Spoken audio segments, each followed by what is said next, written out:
ทางลงมาเด่นน้ำทางมาเด่นน้ำพระเท้าไปตาอาบใส่น้ำนี่ฮอกจังเลยนี่ตา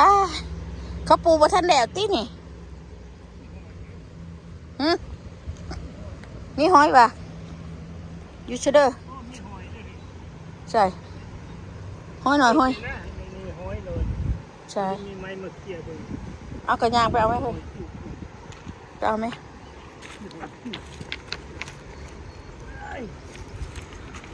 พระเท้านี่บอกแก่เสือนี่บอกหอนนะเด้หน่อยไหนเพื่อนโอ้โหแม่นมาขี่เด้หน่อยนั่นบ่อยมาเดี๋ยวเขาจะมายืนอยู่พี่คาจ้ะพี่น้องมาอาบน้ำโอ้ยเย็นแต่น้ำอยู่ตัวน้ำเด้อมันตัวน้ำเด้ออะไรใช้น้ำภาคนั้นก็มีทาเนาะภาคตัวนี้มาเด่นน้ำเย็นๆมาฉีดเวทไปเฮ้ยจังมือนี่มาฉีดโดนมันเบิร์นนี่นะเดินน้ำนี่อาบน้ำเย็นจ่อยๆน้ำเย็นได้นี่เขาบอกเอาเกือบแตะมาเนาะเอาเกือบแตะมาลงลอยถ้าเจ้าดูตีเด็ดเท่าสงสัยเขาจะคนออกจากหวยนี่นั่นเนี่ยสาขึ้นเท่าไงเขาจะจกเขาจะจกหวยนี่ก้าลมไปบี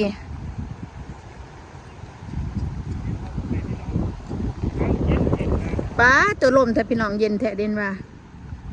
น้ำเช่กองย่างไปพื้นตัวพุ่น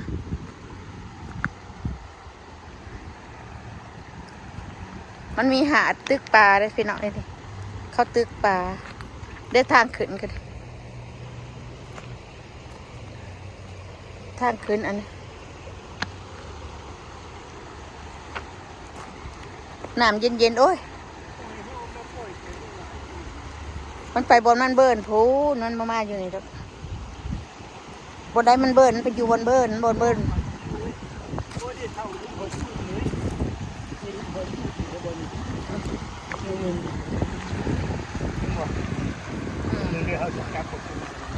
จะเบิ่งดู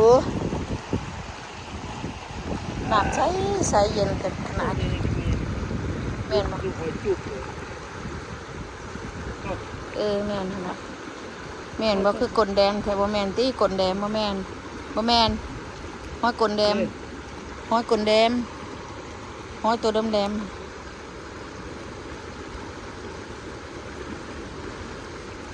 นึกว่าหอยดำมีตากับบุรีเรียบตาบุรีหงใช้เวียนตาลำบ่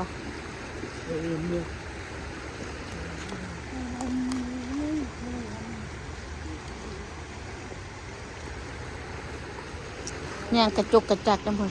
ตกหนามเด้อ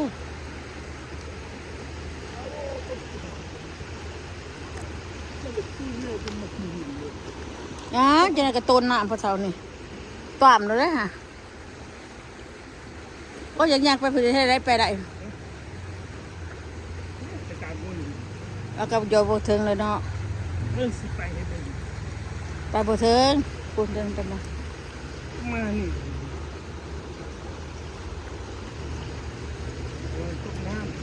ก็อย่าตกหนามก็พอกลับไปพอเช้าก็ไปทางใด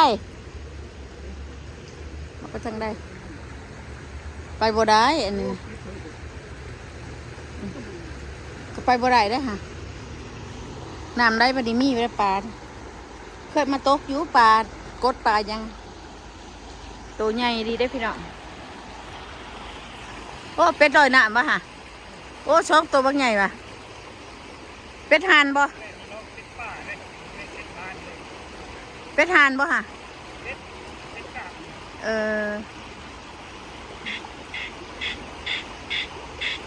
มันหยานเขามันกับไปพังนั่น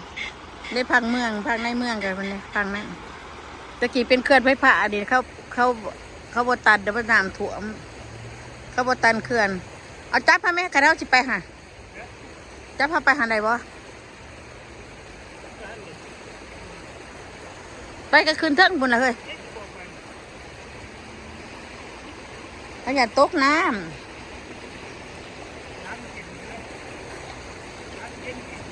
ไปถามมันจับไหมจับเท่าไรบ่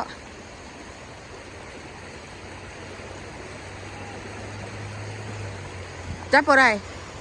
จับพอได้โอ้ยเปล่าว่าคือมาอย่างนั้นหินอันเด็กนะบ่ได้เขาขึ้นเทิงมันดอกเขาอย่าตกน้ำเราตกตัวมันนี่เขาคักอยู่ได้เนี่ยพักกันนี่กินนั่นนี่คือพักจะทอดบาทันนะกินอยู่นี่ก็กินก็ค่อยกินนะใครก็กินอยู่โอ้หยาเขาจะมาถิ่มปงหยาใช่หมักม่อนชุกหรือบ่เคยทำ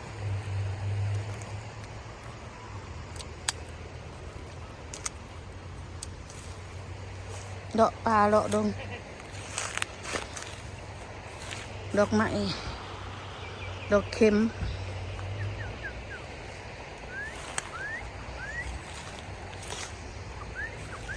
พักเสียนเป็นภาษาด้วยเนี่ยใช่ว้ามันจะเดินฉี่พุ่นเลย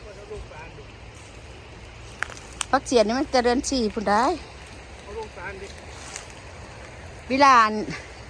หญ้าปงนะมันก็ต้องปงนะถ้าเข้ามาดอกเข็มมาพี่นี่เขื่อนไฟฟ้าไปทางนั้นวะเข้ามาน้ำท่วมเมืองน้ำมันท่วมเมืองกระตันนี่เขาก็ได้หมดเขาก็ได้ปิดนะสังว่าหมดโอ้ยบริบาลตึกป่าเว้ยถ้าได้ซื้อได้เส้นซื้อได้เส้นก็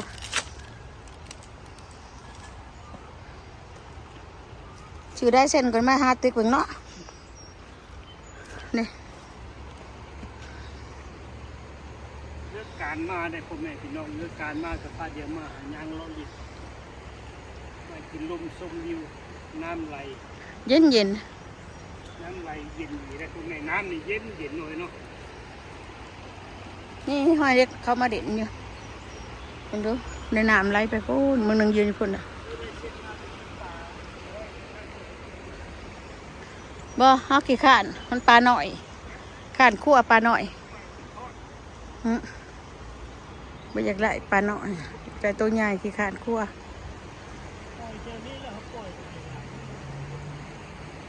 ใช่ได้เป็ดมันไปใช่ได้นะ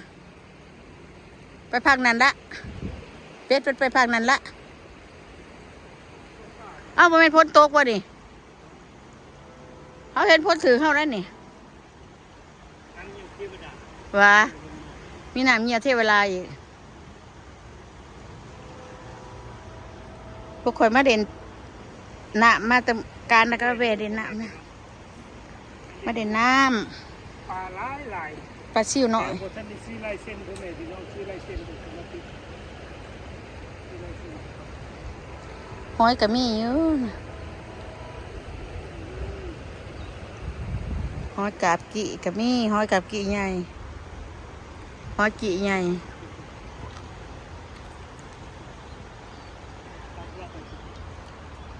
ไปขึ้นเทิงพูดแล้ววันนี้ไปเบิ่งบนท่าเข้ายางเอาไว้ก่อนเอาคลิปอันนี้จ้ะเอาบายพี่น้องเด้อพ่อแม่พี่น้องติดตามมาถ่ายน้ำห้วยน้ำอย่างให้พ่อแม่พี่น้องเบิ่งบนอาบน้ำในบนติ๊กเบ็ดแถวนี่แหละพ่อแม่พี่น้องปลาหลายขึ้นอย่างนี้โอเคอยู่ดีไม่แห้งเอาบาย